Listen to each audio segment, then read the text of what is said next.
Hi, Megan. Hi, Bob. How you doing?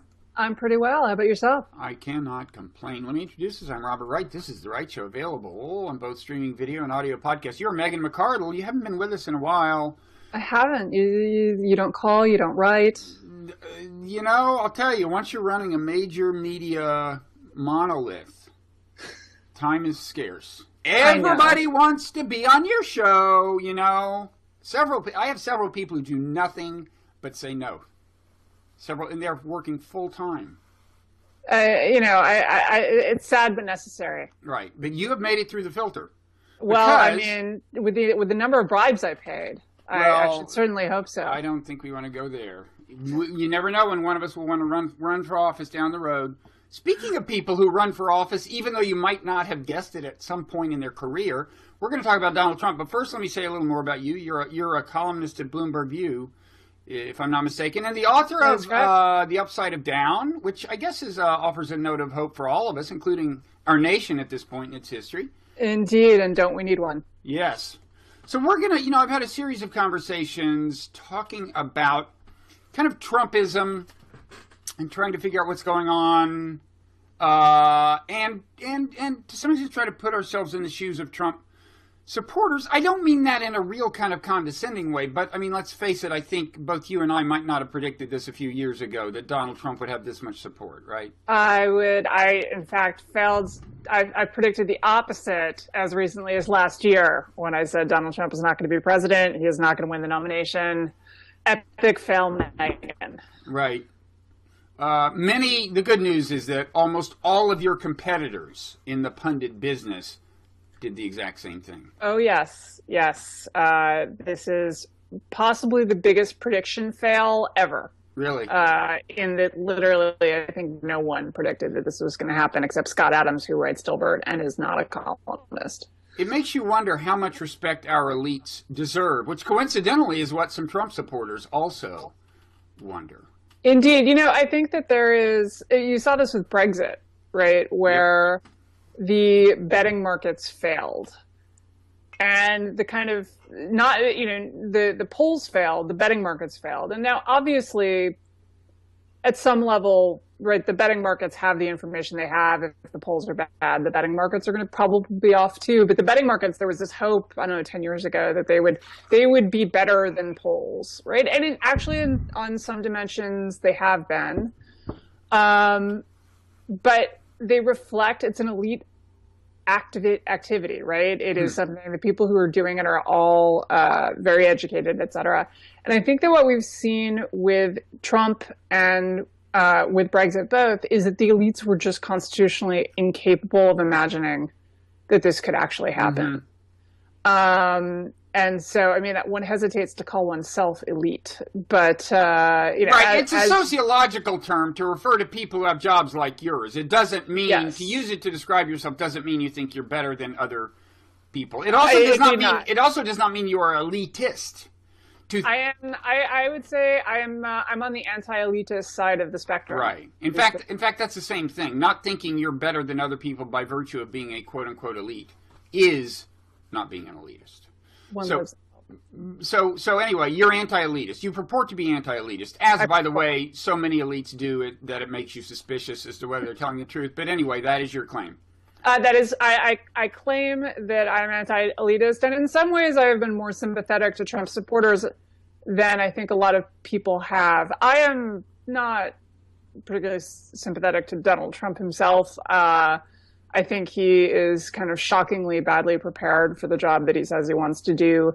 He is often vulgar and offensive. Whether he is racist himself, I cannot peek into his soul. He certainly has made heroic efforts to, at the very least, not alienate the racists who like him. And so, leaving aside the things he said about Mexicans and so forth, just the ways in which he seems really curiously reluctant to, for example, disavow David Duke. And when he does it in this sarcastic wink, wink, I'm not really doing this way. I disavow. It was kind of fascinating how he managed to very carefully say that so that there would be no clip no kind of neat soundbite of him saying, I don't like David Duke. It was all like, he never said the words David Duke and anything negative in the same kind of sentence. And I think that that was quite calculated and also quite appalling. So do you have a theory of Trumpism? I mean, do you have, having thought about this in your mind, a model of what's going on in the minds of some of his supporters? I mean, there have been various. I've now talked to a few people about this, both on camera and off, and there are some people who just say, well, they're just racists. We had a political scientist on recently who talked about the politics of resentment and kind of ethnic and class resentment at the sense that you've been displaced that you're being displaced by another group. There are all these economic theories. Do you have a favorite theory? I don't have one theory. I think, politics is always a coalition, right? You never get people for just one reason. Different people within your coalition have different reasons. So let's start with, it seems quite obvious to me that there are some really hardcore white nationalist racists out there. Those people seem to love Trump. I can only go by who talks to me on my Twitter feed, but I have never encountered white nationalists or anti-Semites on Twitter before this year. And now every time I tweet something negative about Trump, I am almost sure to get someone coming up, and there's been this thing of they apparently do this thing. They put 3 parentheses around people's names to indicate that they're Jewish, and so a bunch of people did this kind of in solidarity, including me. And I was inundated with. You mean you put them around your own name, even though you're not Jewish? Yeah, Meghan McArdle is. My family was not in that large wave of Jews that swept out of Ireland in the latter half of the 19th century. Ireland is too cold, rainy, and remote to attract anyone who was not there around 3000 BC. But the number of people who were like, "Oh, secret Jew, I knew it," and kind of that's a disturbing element of his support. It's there. I don't think it's the majority. It might be 10%, right? I don't think it's a huge number, but I think that is one constituent. And what they like about him is that they feel like he is also a secret racist, a not so secret racist, and that appeals to them. That's one group of people. I think there are, sort of moving in more orders of legitimacy. I think there are people who are they're not even economically disadvantaged necessarily. His support, if you look where it comes from, it's concentrated in kind of the $30,000 to $100,000 a year band. So this is not people who are doing super well, but they're not broke either. But they may be anxious. They may feel like the rules changed and they don't understand them anymore. That they can't do what it takes to make sure that, okay, I have a job now, but do I have a job 5 years from now? Do my kids have a job? That sort of thing. I think that's one strain of it. I think that you've seen massive community breakdown in rural areas. I think that there is some opposition to immigration, and I don't necessarily think that is racist. And this is one thing where I would kind of, or at least you can kind of call it racist, but at the point at which you are stretching the word racist out of kind of a useful thing. The word racist in America is something terrible. So you think there are legitimate, I mean, you yourself, I assume, favor reasonably open borders, but maybe I'm wrong, but what's that? I'm not an open borders person. Right. I mean, that's why I said reasonably. I mean, you probably wouldn't call yourself like a big immigration restrictionist. I am not a big immigration restrictionist. But you're saying that being one is not in itself evidence of racism. There are legitimate policy arguments and so on in both directions. The way I would put this is, look, if you talk to someone about, say, some country in Africa that doesn't want to be swamped, some small area that doesn't want to be swamped by, say, wealthy white tourists, right?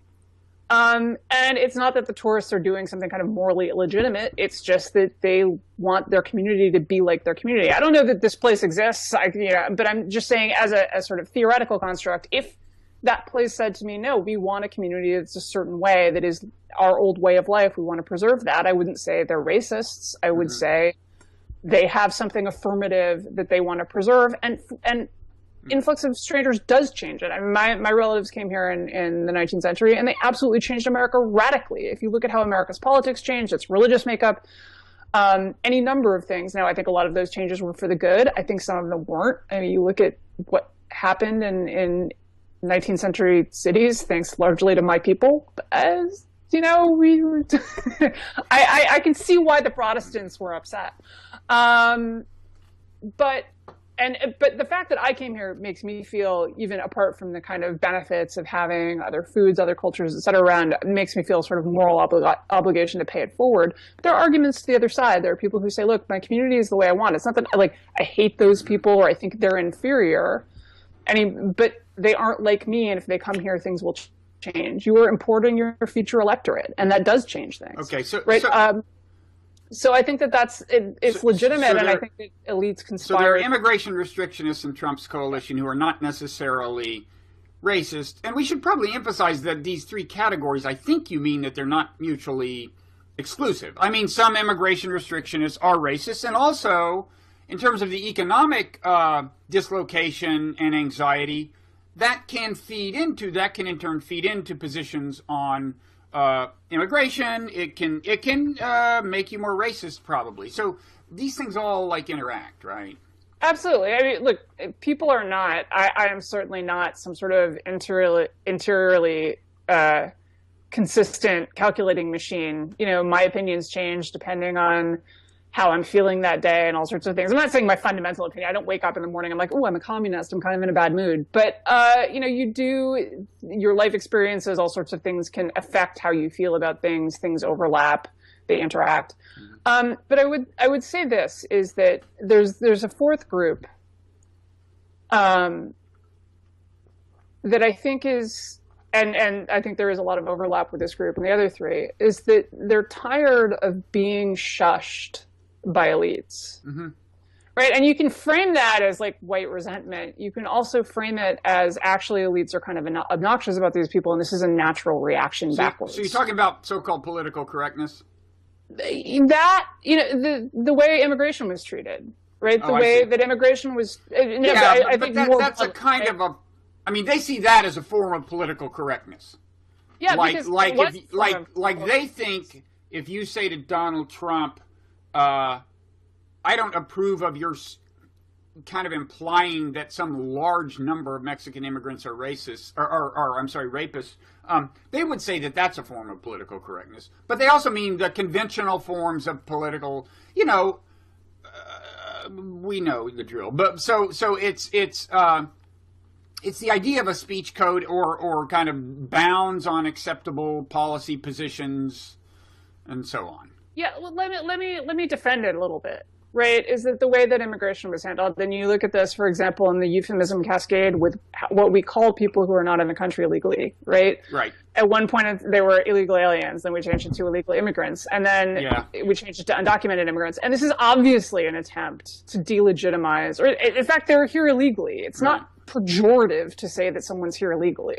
Right. That's actually just a description of fact. And also, there's evidence that these things tend not to work. I mean, when you sense that janitors are not respected, and you start calling them custodians. I haven't examined these arguments, but people like Steve Pinker have argued that, in the long run, this just does not change the way categories of people are. I think it's thought of. And look, maybe it's because I'm kind of, getting old, but these things kind of wear on me. I mean, the other day I was complaining that Donald Trump mocked a handicapped person. I thought, oh shit, am I supposed to say disabled? Is handicap bad? I mean, it's just, I don't have enough time. I think disabled might now also be bad. For a while it's differently abled, but then I don't know what. But this is the thing, is that these euphemism cascades, first of all, it's obviously an attempt to control the conversation, because in fact you trigger this. If you say illegal immigrants, which is still, I would say, my favorite term, because it's actually accurate, unlike undocumented immigrants. The problem is not that they do not have documents. They have documents. Those documents just do not legally entitle them to stay in the United States. Maybe you could call them not legally documented or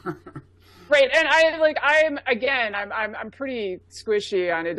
I don't think, they're here illegally, this is horrible. But the way that then people would react if you said illegal immigrants was, you're being racist. And that's and especially for people, okay, if you're in the elite, fine. Like this is my job. I have plenty of time to sit around and figure out what the words should be.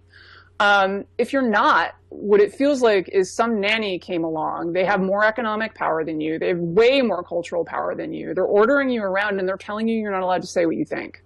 Mm-hmm. And there's a whole literature of communist countries. And one of the really interesting things is I'm starting to read The Three Body Problem, this science fiction novel about China, which is obviously kind of very cryptically getting at these issues. But what's interesting to me is you read these things, you read Orwell, you read lots of them. People make the same observation, is that they think that the object is to make them lie, not for any affirmative, just a purpose in and of itself, and that the ultimate purpose of that is to shame them and degrade them and make them less, right? And so what they feel is that they're being controlled and shamed by people who have appointed themselves their cultural betters, that they have no power over the conversation. I think there's a related, slightly different but related dimension. I think they feel that they are not respected by these elites, that the elites hold them in contempt. And I mean, lest it seem like I'm indicting elites, I would say that for some time now, conservatives have been fomenting this idea for tactical purposes. Goes all the way back to Dan Quayle saying that, the cultural elites, he turned that into like a phrase, the cultural elites don't have respect for ordinary Americans. And that's been a running theme, and so this hasn't just kind of come out of nowhere. I'm not saying elites are not, including myself, are not guilty of being too dismissive toward people who have a different perspective from them in America. But I do think part of it is about a sense of contempt, or at least disrespect, and I think part of that has been cultivated by like conservative strategists. I think that that's true, but I also think that the contempt is absolutely there. And I still remember the first time I encountered it, the first time I noticed it. So I underwent a conversion. I grew up in a super liberal part of New York City, and I went to college, and I still remember a communications major talking to Rush Limbaugh, who I'd never heard, and I think I've listened to Rush Limbaugh twice in my life. He is not my cup of tea on any level. But she said she wanted him banned from the radio.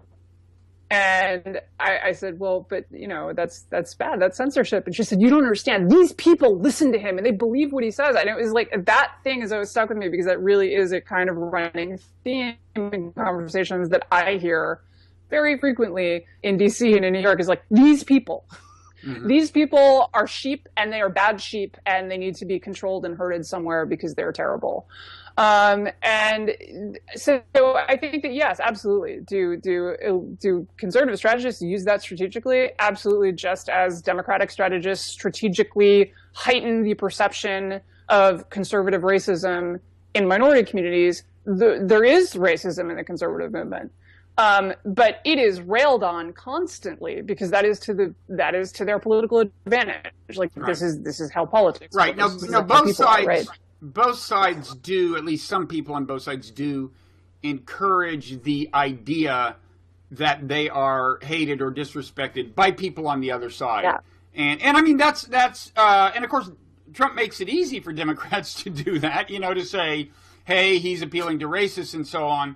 But there's no doubt that it's done for tactical reasons on both sides. And that leads to kind of a question: to what extent, I don't know if it does lead to this question, but this question is somehow related. I mean, Trumpism has been described as white identity politics.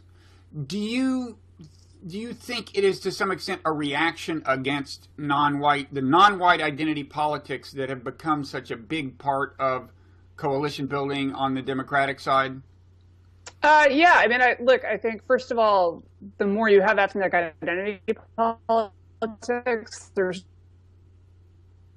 dimension along which stuff is played. If you define everyone else as a racial demographic category, then the residual is also going to define itself as a racial demographic. If that is the major cleavage line in politics, then we're going to have white identity politics. So yes, I think that is part of it. I think that as America becomes majority minority, right? It no longer makes sense to say that as a white person, you're just kind of a default American, and then everyone else is a member of a particularist minority. Now, you're a member of a minority too, and minorities tend to have identification with each other. They cleave together along those lines, right? There are cultural similarities between white people. They have shared experiences that non-white people don't. Although this certainly isn't a purely ethnic white identity movement, in the sense that a lot of the people they resent are also white. I mean, they you know, so it's a, I mean, you could call it white working class identity politics, to speak very loosely, maybe, but it isn't. You know, I wouldn't. But identity politics is always strongest in the working class, right? I mean, that's a generally. Oh, I suppose. I don't. I mean, of course, you always have to distinguish between the base and the leadership. No, yeah, the leadership is often not. Right. But the base, you know, that is where you generally, in most places, are going to find the strongest identity politics. Educated people who have professions that they spend a long time training for, and that have a sort of constituent identity as part of that. Right? You become a doctor, you spend years being socialized to be a doctor. You become a journalist, you spend years being socialized in the kind of professional canon of being a journalist, and those people tend to start to identify with that rather than their kind of ethnocultural heritage. And that's again something that you see pretty frequently. You know, it's not the only cleavage there can be. There are also class cleavages, and at a time when people, especially I think through unions, had strongly identified with their profession, working class people identified with being a member of, you know, Local 32, of the United Steelworkers or whatever it was. Those things have broken down more, and so what identity is left? It's your race, your racial and demographic categories. So I think that is part of it.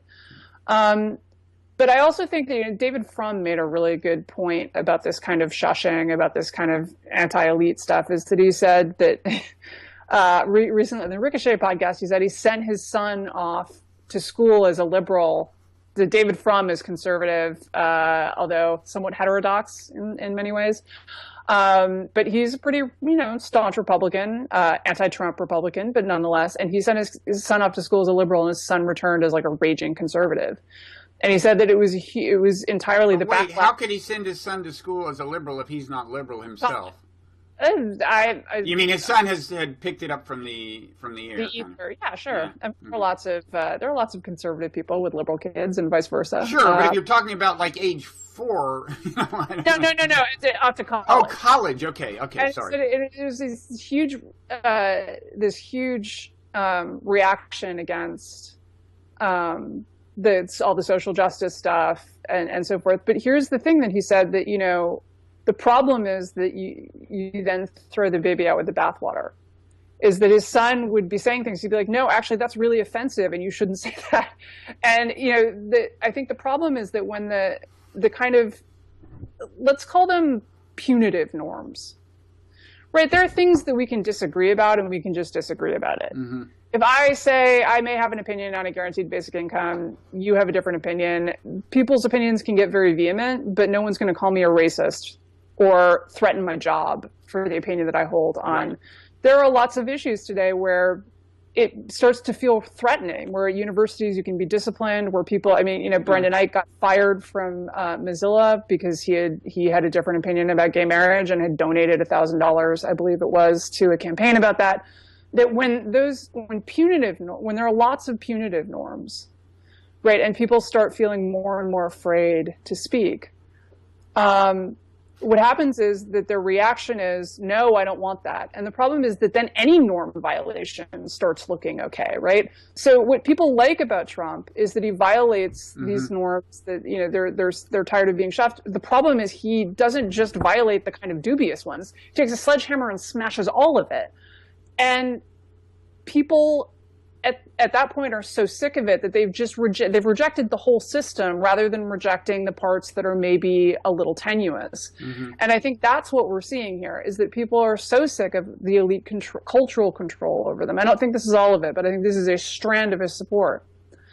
That the fact that he's vulgar, the fact that he is not bound by any kind of decent norms of propriety, that's a big part of his appeal. And the problem with that And I think, but on the flip side, the problem with having so many punitive norms, of having norms not just be about, we're going to have an argument, but no, you can't say that. And if you keep saying that, I'm going to see if I can destroy your livelihood or get you kicked out of school. But it's a tough issue because I'm not against all speech codes. And I think that, you know, having a diverse society is a real challenge. Not many countries have done it very successfully.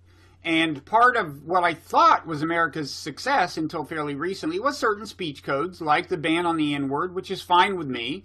And I think speech codes are especially defensible when they are in defense of a relatively less powerful group, and so on and on and on. So I think it's a very difficult issue. And you're right that I guess the danger is that if you go so far that a whole bunch of people get outraged, then the backlash wipes out the whole idea of speech codes and there are used. Well, yeah, so this is exactly a point, right? Like, I am with you. Now, I have used the N-word in illustrative purposes a few times in my life, right? Like when quoting someone, I have quoted the word.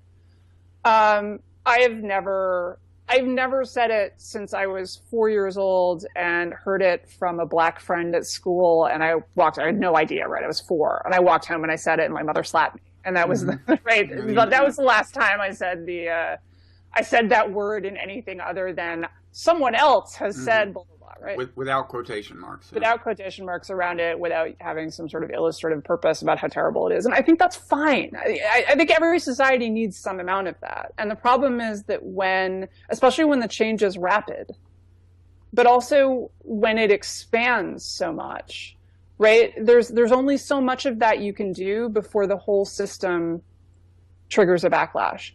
Everyone can basically, almost everyone, right? We're not going to get the white nationalists, fine. They can, there's not that many of them. But most people could just basically say, yeah, we don't say, if you are white, you don't say that word. If you're not black, you don't say that word, I should say. And that's fine. And I think that they're certainly saying, be careful about how you phrase ideas, right? Don't call people other various ethnic slurs are pretty easy to ban, homophobic slurs, etc. Those things are pretty easy to ban. Well, although I think even with homophobic slurs, you're getting to something that offends a larger part of this base we're describing about than is defended by the N-word ban. I think, if you... I think that's an area where things have changed fast, and adapting to that is probably one point of friction for some of these people. Yeah, I think adding a few more words that are and saying like these are slurs we don't use. No, it's not a huge cognitive burden. I know. Right. But what we're at now is not a word ban. It's not a slur ban. It's an idea ban. Like what do you think what's an idea that you think these people feel they're not? What happened to Brendan Eich on gay marriage is a good example. Right? That's not a word ban. That's in the realm I'm talking about, but you're right, that's not just a word ban.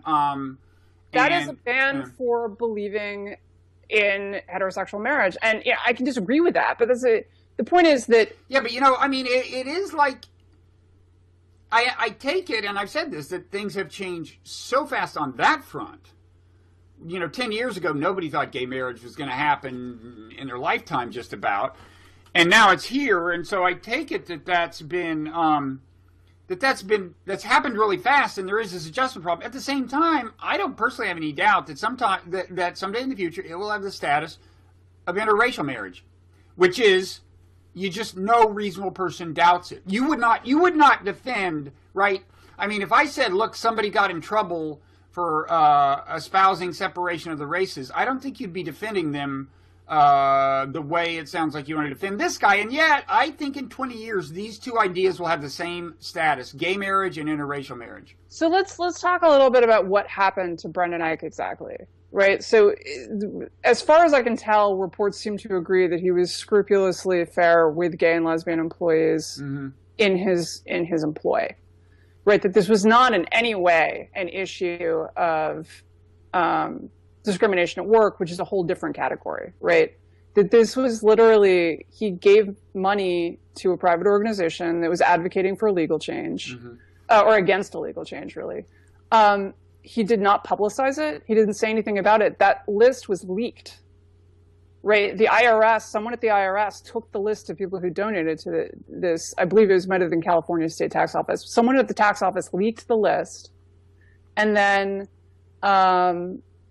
he got fired.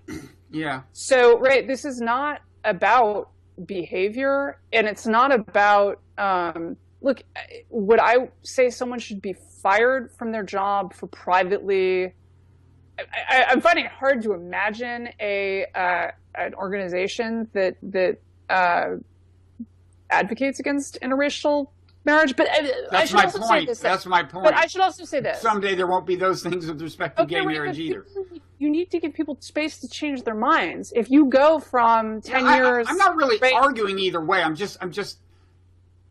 But there's also this. I'm mainly arguing that this is a pace of change issue. It's a rate of change issue, as opposed to being an issue that will always be considered qualitatively different from the race issue. So I disagree with that. So I actually think race is different from everything else. And I think that the legacy of slavery in the United States is unique.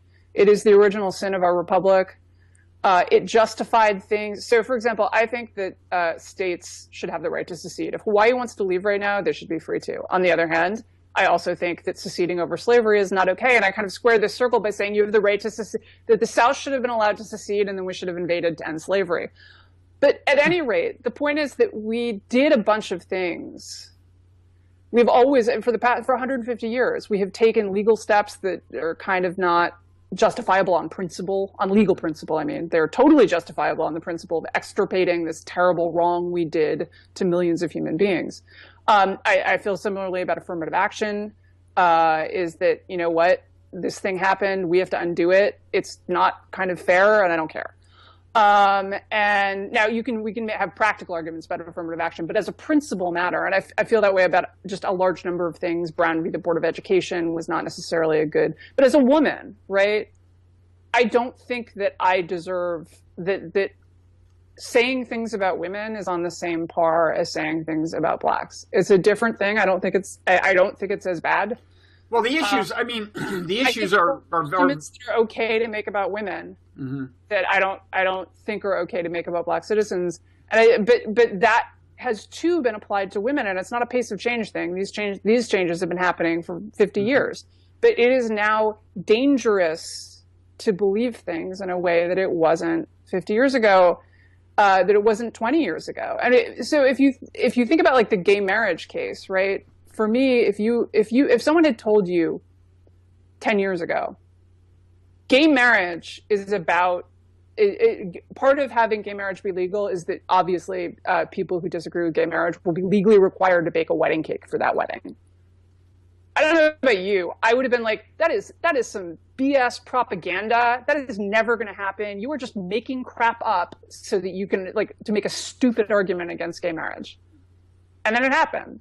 Right, the pace of change is so fast, and that we not only say, okay, well, we've changed our minds, but holding the position I held 5 years ago mm-hmm. is now appalling, and I will pummel you for it. Although, some pace of change, but it is also that a kind of unique thing that we applied to race, because Jim Crow, no one has had anything like Jim Crow. Women have not had anything like Jim Crow. Women have had a raw deal in a lot of ways, et cetera, but we didn't go through Jim Crow. We didn't go through slavery. It's not the same. And applying those same standards to issues of, say, women's rights, I think is a category error. Mm-hmm. I think race is special. And so saying that any other issue is ultimately going to look like race in America, I just don't think it will. Okay. But as far as Trump goes, an interesting feature of these social issues and lifestyle issues with respect to Trump is that a lot of his base doesn't seem hung up on them. I mean, they're not. He's trying to draw as much as he can from the conservative evangelical side of the Republican coalition. But when you think of these people that Trump, these people he's highlighted, whose existence he has highlighted, this kind of distinctive population, I don't think of them as being conservative on social issues. And in fact, one of the kind of icons for I guess he may not quite call himself alt-right, but this Milo guy at Breitbart is, I think he does, but I don't know. I actually read a piece he co-authored on Breitbart where he was trying to kind of not necessarily identify himself as part of the alt-right. He was also trying to separate the alt-right from the Nazis. He was trying to do a lot of things, but it was an interesting piece, the piece on Breitbart. But anyway, you take my point. This is not a guy designed to appeal to evangelicals, and yet there he is. So this isn't. I don't know. It's one reason it's such a complicated, Trumpism is such a complicated thing. I think, the alt-right, by and large, is not conservative on the social issues. Now, they may be so ardently free speech that they want you to be able to say anything about this issue. But the issue itself, I don't think, means to them what it means to evangelicals. Oh, no, I think so. I don't know if you know, I collected people who were never Trump. I saw the hashtag trending, and I said, if you're never Trump... A dwindling population, yes. I don't know what happened to the people who wrote me, but I said, look, if you're never Trump, email me and tell me why. Mm-hmm. And I was like, oh, I'll get like 20 or 30 responses. I'll make a good column out of it. I got 300, and then I had to stop to write the column. It was just, I got so many responses, people writing in to say, look, I know you've already written the column. I just wanted to send you mine too. They kept coming in for a while. And so some of the really interesting predictors of whether someone would be never Trump, or I should say regularities in my population, the biggest kind of predictors were social conservatives, evangelicals, huge number of people who just said, look, he's been married 8 number of times. Fathers of daughters. I got that over and over again. People who were like, if anyone ever talked about my daughter like that, I would shoot him. Yeah. No one was actually threatening to shoot Donald Trump, I should make clear. But, who said...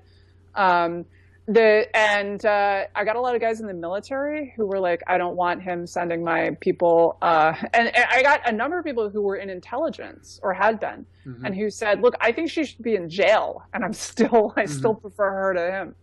But yeah, the kind of hardcore evangelicals, some of them have lined up with him, but a lot of them have not. And I think they've actually stood out. The 2 big groups in the Republican coalition that are standing out as staying never Trump are number 1, the social conservatives, and number 2, the college-educated conservatives. Yeah. Although I got to say, I think the social conservatives' resistance to him is happening more at the elite level than in the base. If it was happening more broadly, I don't think this would be a close race. If he really lost the evangelical vote, that would be it. There's actually 2 groups. Let me differ you a little bit. I think some evangelicals have come around to him, so that's part of it. But there's actually kind of two groups of people in the evangelical vote, and one of them is people who call themselves evangelical and don't really go to church, and one of them is people who call themselves evangelical and go pretty much every week. Mm-hmm. So that second group is way more likely to be never Trump. Well, I've got a sister who's in that second group, and unless Facebook is misleading me radically, she's going to vote for Trump. Some of those people came around. Some of them have not. But of the first group, all of those people were basically just, yay Trump. In fact, he had very strong, even during the primaries, had very strong support among that group. And part of that is, it goes back to what we were talking about with identity, right? For those people, they're not necessarily, maybe they are privately religious, but they're not what we think of as being strongly religious, but they have a strong Christian identity. And that's not, that sounds terrible because I think there is something called the Christian identity movement, which is like racist. And that's not what I'm saying. In the same way that I have lots of friends who do not believe in God, but call themselves Jewish, right? Because for them, that is a religious and ethnic. There's a great joke from Ireland that I think actually really sums this up. George Bernard Shaw is giving a talk, and at the end of the talk, someone stands up and says, are you a Catholic or a Protestant? He says, I'm neither. I'm an atheist. I don't believe in God. And the guy sort of considers it, and he says, I'm not going to try an Irish accent, but he says, all right, but is it the Catholic God or the Protestant God you don't believe in? And that's funny, but it also is actually just really reflects something, and especially in Northern Ireland. And so they have a Christian identity, and he seems like he is, the Muslim immigration is something where I think, again, I wrote a column strongly advocating for letting Syrian refugees in. I have not changed my mind. That said, I don't think it's illegitimate to say, is this a security risk? Right. And I think that's an argument that you should be able to have in a measured way and say, like, look, and when people tried to have that argument, of course, shut down and screamed at, racist, you don't understand. With Trump, the issue isn't, can you have it in a measured way? He's not having it in a measured way. No, but this goes back to my point is if you shut it down they don't have it in a measured way. No, I think you're right. I think you're right. I mean, look, it's there is a marginal increase in risk. It's hard to deny when you really, for every million you let in, there is some marginal increase in risk, and people like me who aren't so worried about it emphasize the word marginal, and also emphasize that, look, we take all kinds of risks in the service of principles. I mean, we let people out of jail knowing that some percentage of them will kill again, and we don't even think about it because we have these ideals. But if you say, can we put a terrorist from Guantanamo in an American prison, people just totally freak out. But I digress. Do you think one theme that has not come up in our conversation is like cosmopolitan versus nationalist? Now, viewed from sometimes I look at this and I think, on the one hand, you would not have predicted Trump even 2 years ago. On the other hand, you could have observed history 100 years ago and just seen the way technology was moving and the way it has carried political organization to higher and higher levels, and how there is friction when it happens, when nationalism happens in Europe and like little subunits get aggregated into nations, there is friction. And you could have thought, well, as technology continues to erode the borders of nations, you might have some of this where some people are very plugged into it and fine with it and they're benefiting from it and they are internationalist and they're cosmopolitan, and some people don't feel that they're benefiting from it and they are nationalist and resent the cosmopolitans. And in addition, they feel some of these things we've already discussed. They feel that the cosmopolitans don't respect them precisely because they're not cosmopolitan, and on and on and on. I mean, because if that's what's going on, we're in for a very long episode of friction, right? Yeah. So I think this is absolutely right, and I would say so. I'm a kind of nationalism booster. I think nationalism has gotten a bad rap. That's weird. That actually surprises me because we haven't said that you're a libertarian, but you are a libertarian. I'm a libertarian. You certainly are cosmopolitan in your ethos. Yeah. And so I'm a cosmopolitan. This is not okay. So what kind of nationalist are you then? Well, look, nationalism has done many bad things. It was also people forget this. So I'm reading actually right now a biography of Gouverneur Morris, who was the man who wrote the Constitution. I mean, he didn't just write it. We should say like styled the Constitution, but he's the guy who wrote the preamble. He's the guy who. You mean he's the calligrapher, or he's the? No. He's one of the founding fathers. Why haven't I heard of him? Has everyone else heard of him? He's probably not. I think I know about him because he's from New York, and I'm from New York, and so I have a sort of affection for him. He's a great. Richard Brookhiser has a really nice little biography that I heartily recommend to everyone. He's a real huge character. He was a huge ladies' man. He ends up as the minister to France and is conducting an affair with Talleyrand's mistress. Recurring theme of the founding fathers is to go to France and be ladies' men. Well, it was a good place to do it before the revolution. Anyway, so but I'm reading this, and one of the things that you really get is that you forget that we needed nationalism. Is that there was a time in American history where like people actually thought of themselves as citizens of Virginia, and of the United States as being kind of a minor add-on. Perfect example.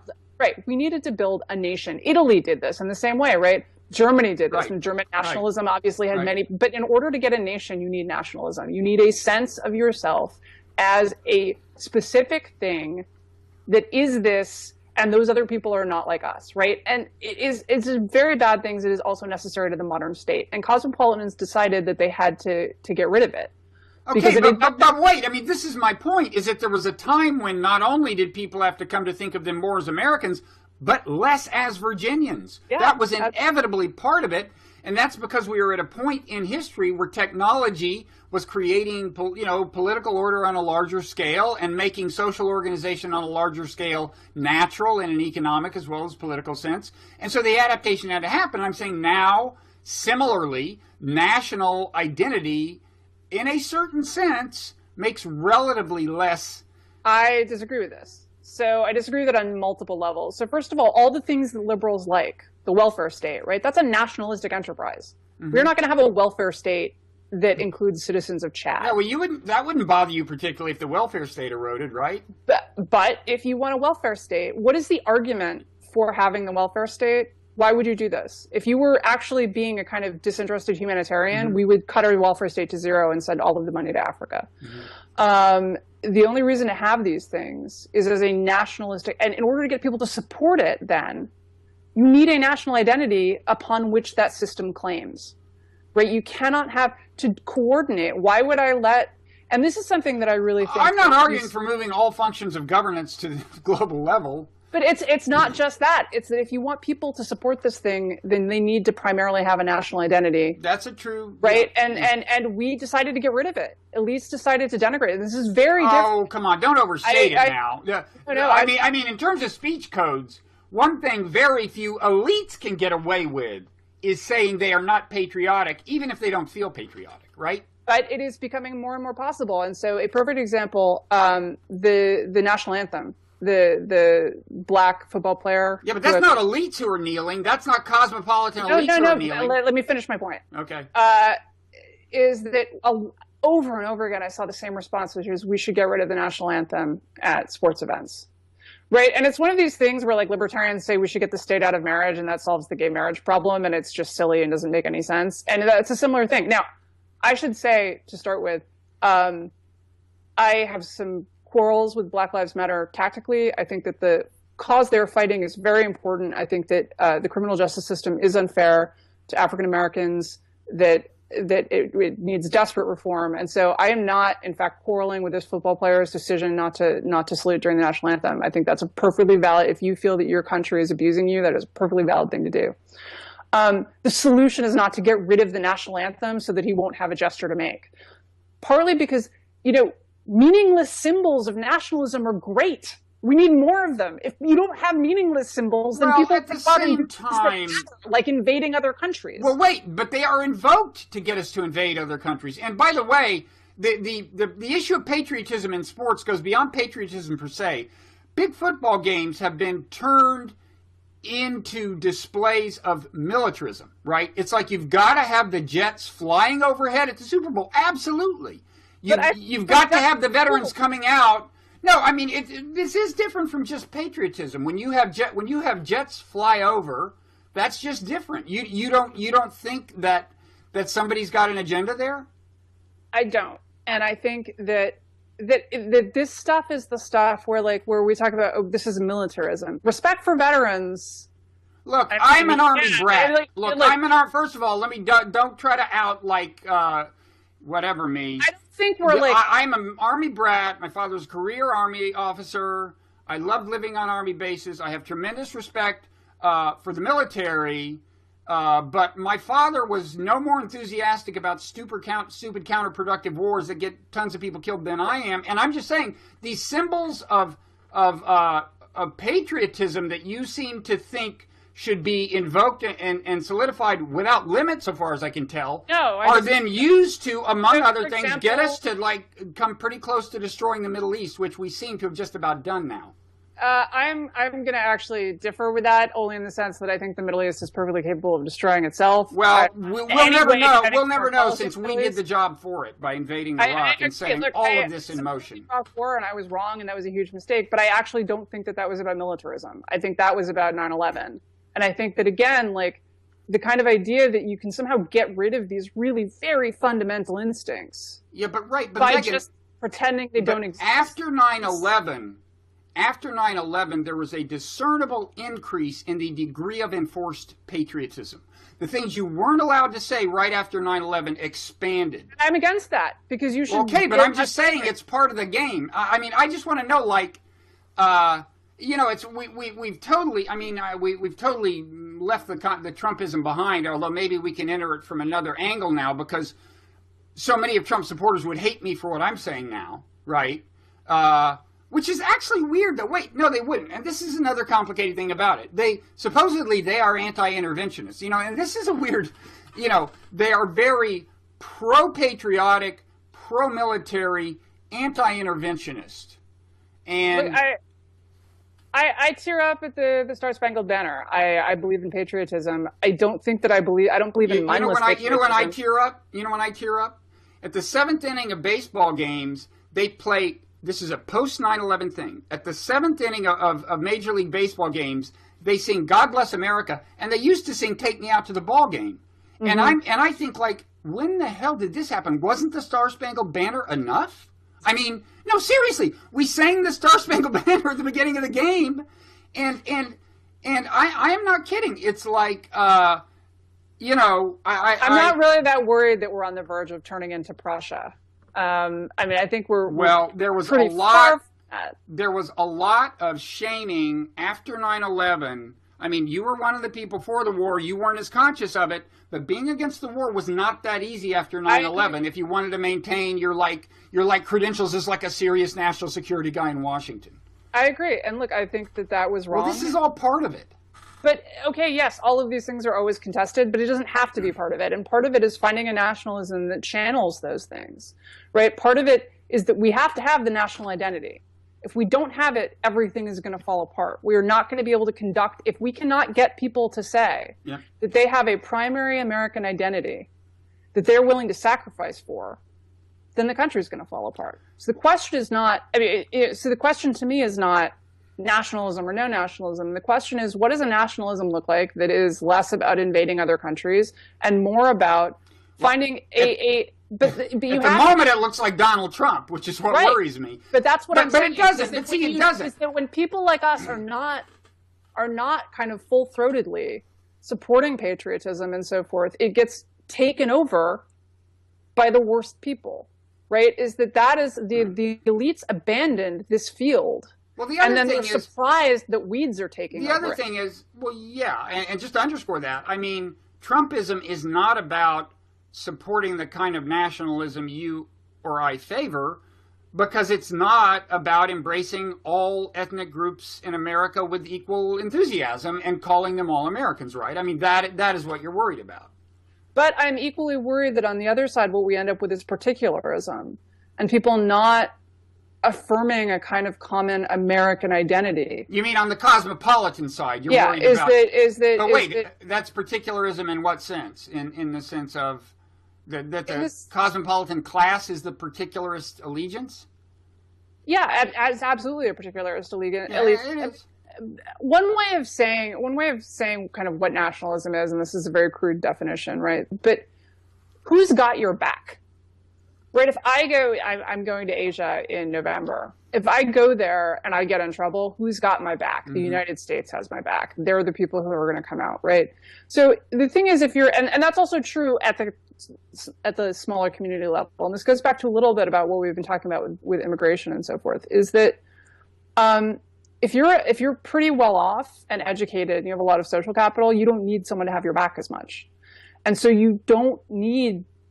Why does America have my back? Is it because I'm a great person? No, Germany is not going to come rescue me because I'm a great person. They're going to come rescue me because I'm an American. And so you need those identities more if you have less.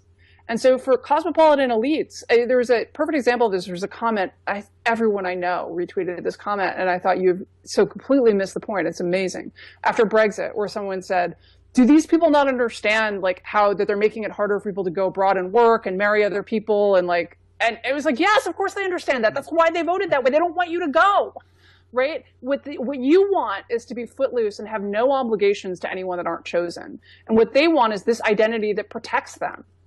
And you're saying I ought to be able to leave it and just try in another identity every three months. That's threatening to them because they need that identity.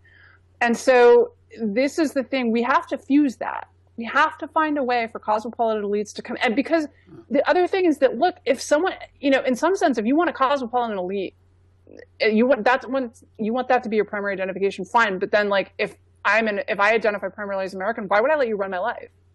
I don't trust you. You don't care about me. And that is something that like cosmopolitan elites really were in the wake of Brexit, over and over saying, like, I don't care about these people. Why should they get to say anything about my life? And they were like, you don't care about me, to hell with you. And that is a thing that the elites, if the elites are not going to feel, they still have to live in countries. And if they are not going to feel primary allegiance to those countries, if they're not going to feel a strong allegiance to other people simply as Americans, then if it were me, I would be like, why would I let you run anything?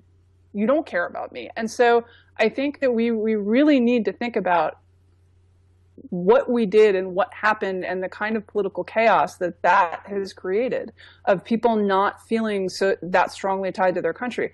50 years ago, elites felt really strongly tied to America or to Britain.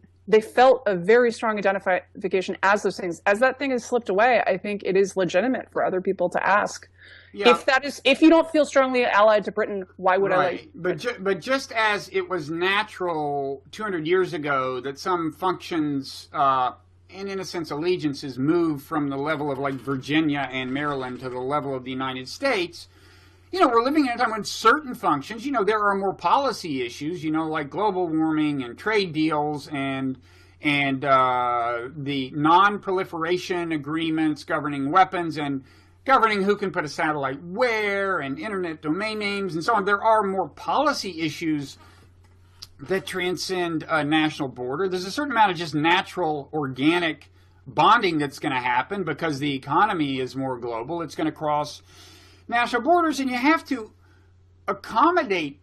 You have to not only accommodate that, but you have to, I think, make use of that to reduce the chances of war and so on because we have nuclear weapons. And so a certain amount of that is going to happen. A certain amount of it needs to happen. But I agree with you that at the same time, in terms of, caring for the neediest among us and all that stuff, I mean, I know, on a policy basis, I believe at least as strongly as you do, I think that we need to have more of that stuff.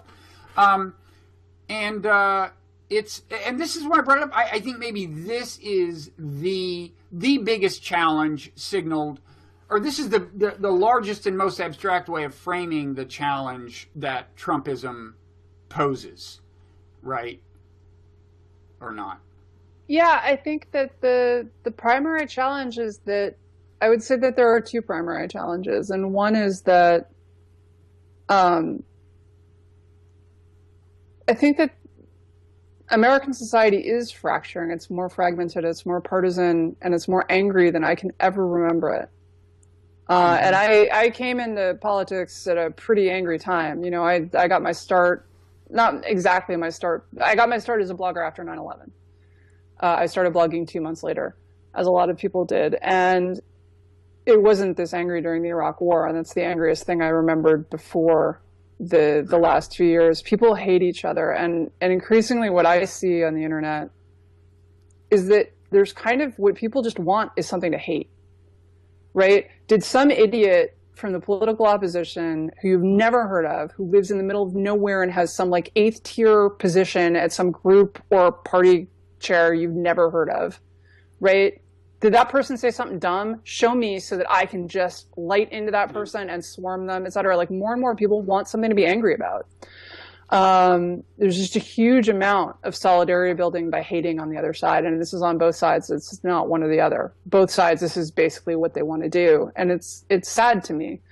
And more broadly, I think that you do have this elite that has disconnected from the countries they live in, right? In numerous ways. If you look at the kind of separation geographically, where people are more and more crammed, the college-educated professionals are more and more crammed into a very small number of zip codes, and neighborhoods are less economically integrated. And even when they are, I mean, my neighborhood is theoretically economically integrated, but the difference between the gentrifiers and the gentrified, there's a huge social gulf. They might as well be living in different states, which saddens me deeply. That these disconnects, when you have that and when people feel powerless, and when there is this level of anger, Trump is not a surprising result of that. I am a little surprised because he's so unstable, because he is so inconsistent. but it's not surprising that a figure has come up. But I think one reason it's less surprising that he has much support as he does is, as you said, it's an age of hatred, and a lot of it's just about Hillary hatred.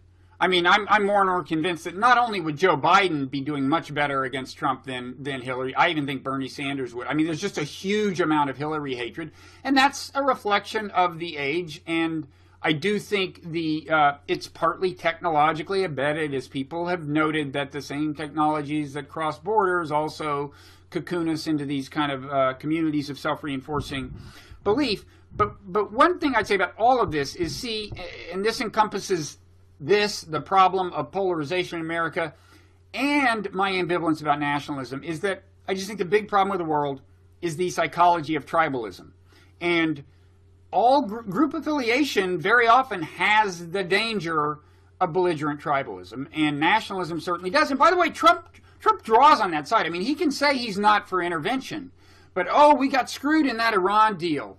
And the Chinese have screwed us in the trade deal, and they also started this global warming hoax and blah blah blah. So he's, it's not as if he.